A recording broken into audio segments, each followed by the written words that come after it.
Good morning and welcome to Staten Island, those that are in the room here and those that are on Facebook. It's a great day in the Lord and we're excited that we're here with you. The Lord gave me the word today. It's titled, What's Ahead?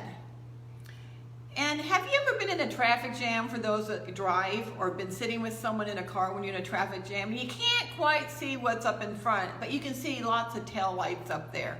And it's like you don't know what's up there. Or have you ever been where there's a lot of fog?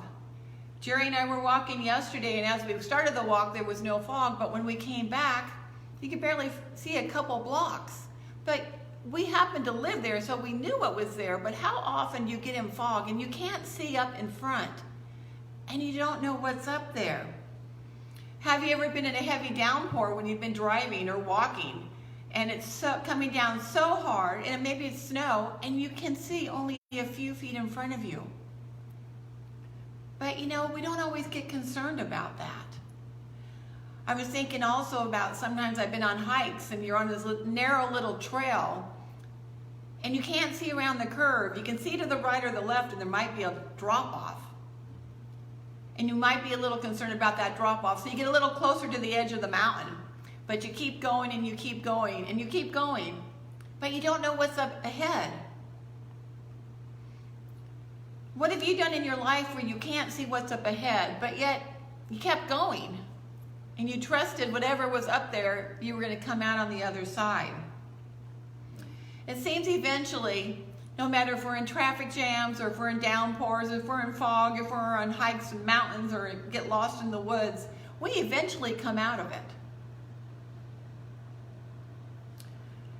But we don't know how we're going to come out of it sometimes.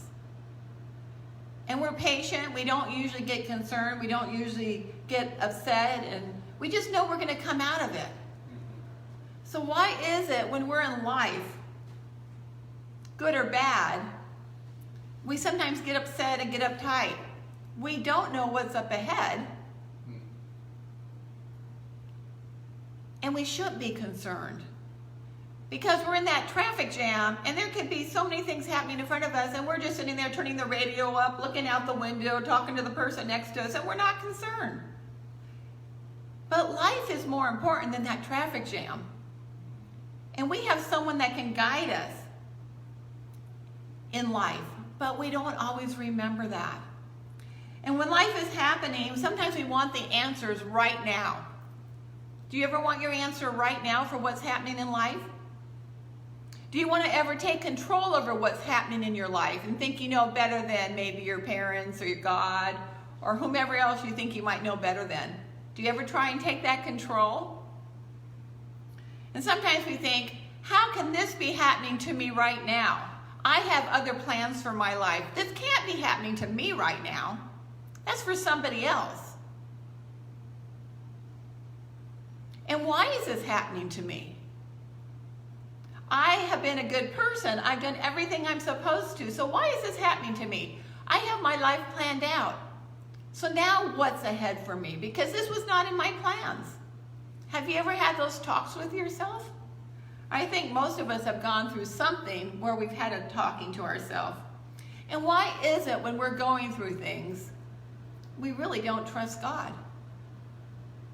We say we trust God, but so many of us really don't trust God. And if we are trusting Him, we're saying, okay, God, I need it now. I need it now. It's in my time. I need it now. So we're really not trusting God. But you know, God knows what's up ahead. God knows what's ahead. We can't see what turns and bumps we're going to come to in life. We don't know what's going to happen, but God does. So why do we get so impatient? Why do we get so concerned? In Matthew 8:23, it's with the disciples. They're always such good examples because they get concerned too, and they're just like us, but yet at the end, Jesus has talked to them.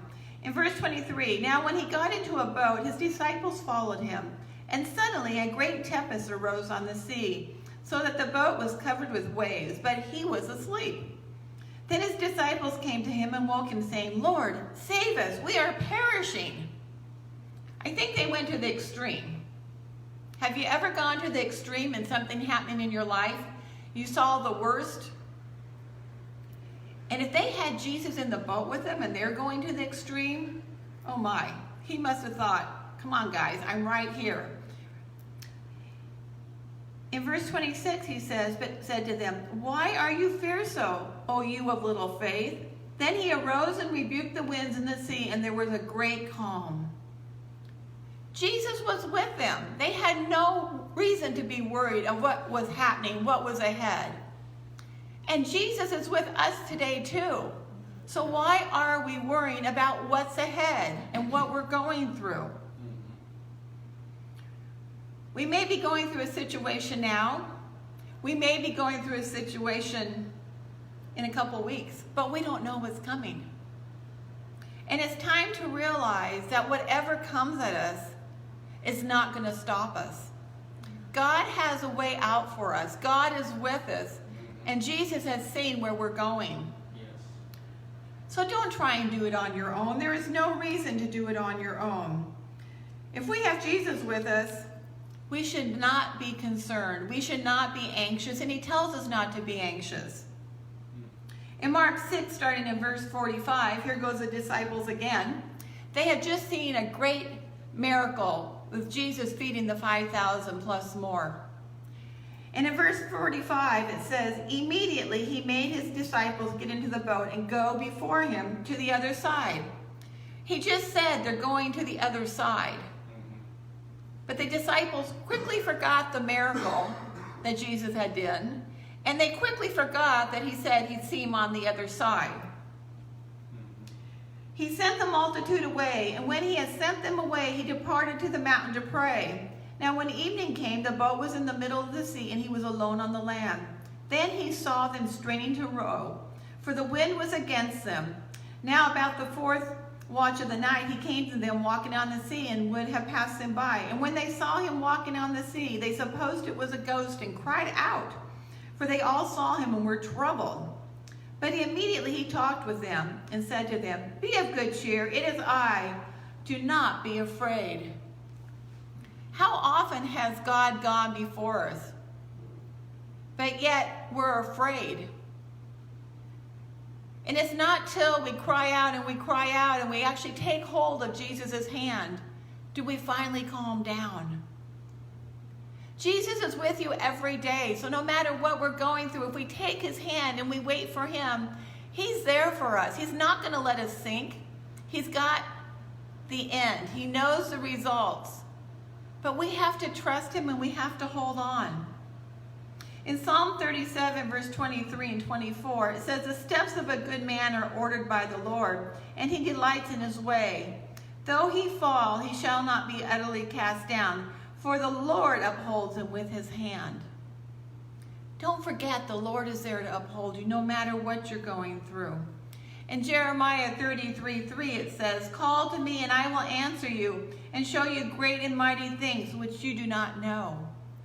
It's so important that we trust him because he does know, even though we don't. In Isaiah 30:21, whether you turn to the right or to the left, your ears will hear a voice behind you saying, this is the way, walk in it. And you know, we can still hear the Lord today. This is not for past Bible people. It's not for the past disciples. It's for us today. All we have to do is rely on the Lord, trust in him, wait for him, and he is going to show us the way to get out of whatever situation we're in and whatever situation is coming in the future.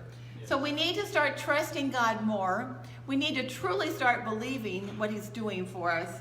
And we need to pray.